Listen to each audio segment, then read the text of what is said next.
Her kommer Eskil Amdal og F104 Starfighter.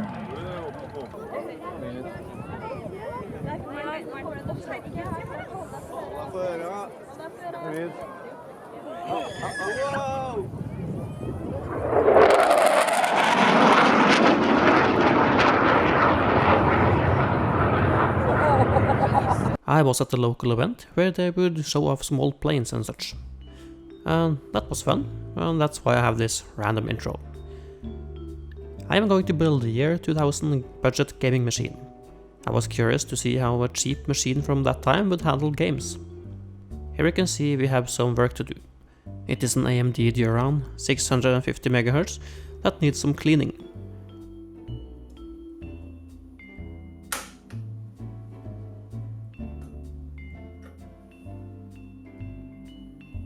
Apologies for the dark footage, I messed up the light a bit.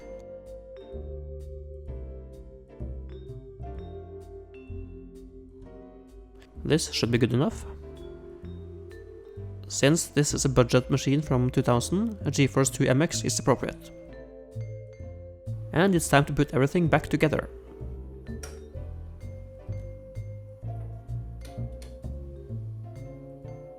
This is 256 MB of DDR RAM.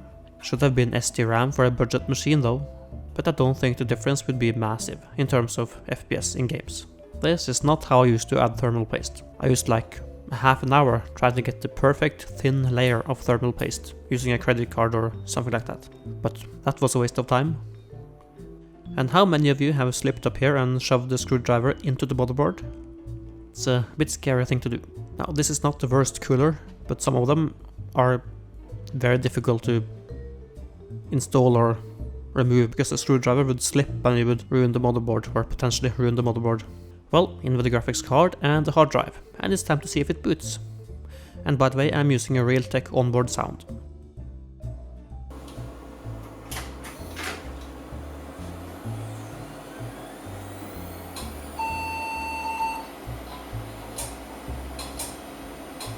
That doesn't sound right, and there is no picture. There's something wrong with the graphics card. I can't see it, which is weird, but there's something blocking the pins on the VGA cable. The easiest solution? To use another graphics card, and it is another GeForce 2 MX card.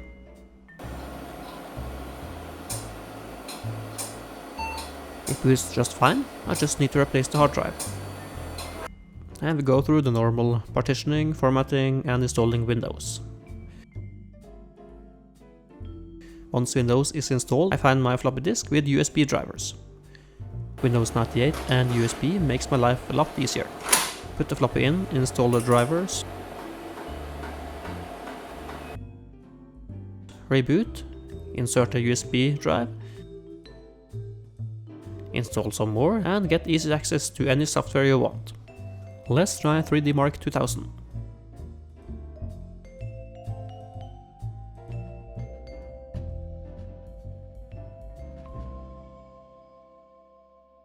And that's the score. It doesn't tell me much really, I don't remember benchmark scores, so let's try some games. First, this is Quake 3 Arena, released in 1999, and here you can see the settings I use. I always use 1024 by 768 as I think it is reasonable resolution for that era and this build.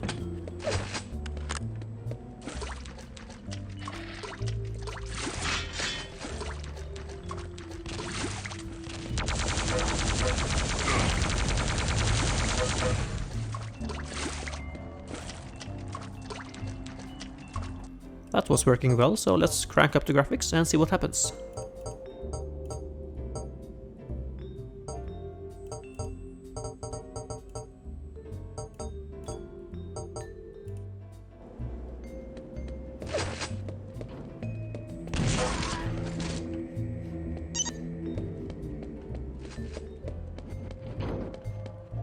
And it works pretty good.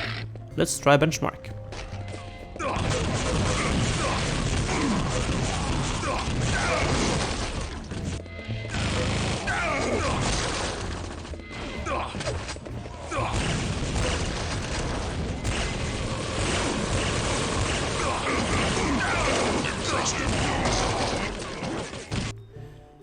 Average frame rate is 45.6 FPS. Not bad. This is Soldier of Fortune from 2000.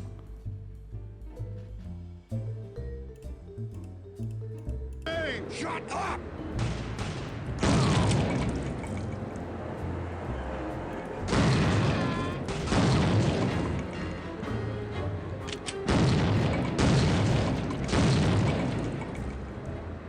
I was a bit lazy, I didn't install fraps, but the important thing is that the game runs great.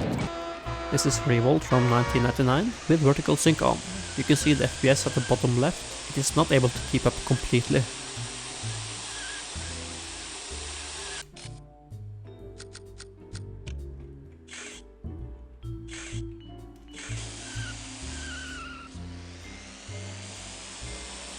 With anti-aliasing off, it's much more stable. Or it's more stable at least. This is No One Lives Forever from 2000.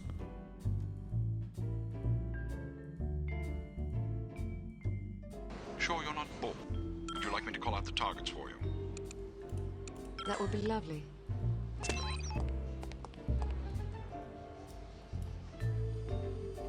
The frame rate isn't great, but it's still playable. To your left, on the far balcony. The stuttering is from the recording, I can't remember seeing it when I played. On the roof. I am surprised that this PC is so capable as it is, especially with only 650 MHz duron. With this machine you could have a lot of fun back in the day. I am thinking about trying some upgrades, installing a duron 1 GHz and a Sound Blaster Live instead of using the onboard Realtek audio. But that's it for now, I hope you enjoyed, and I hope to see you next time.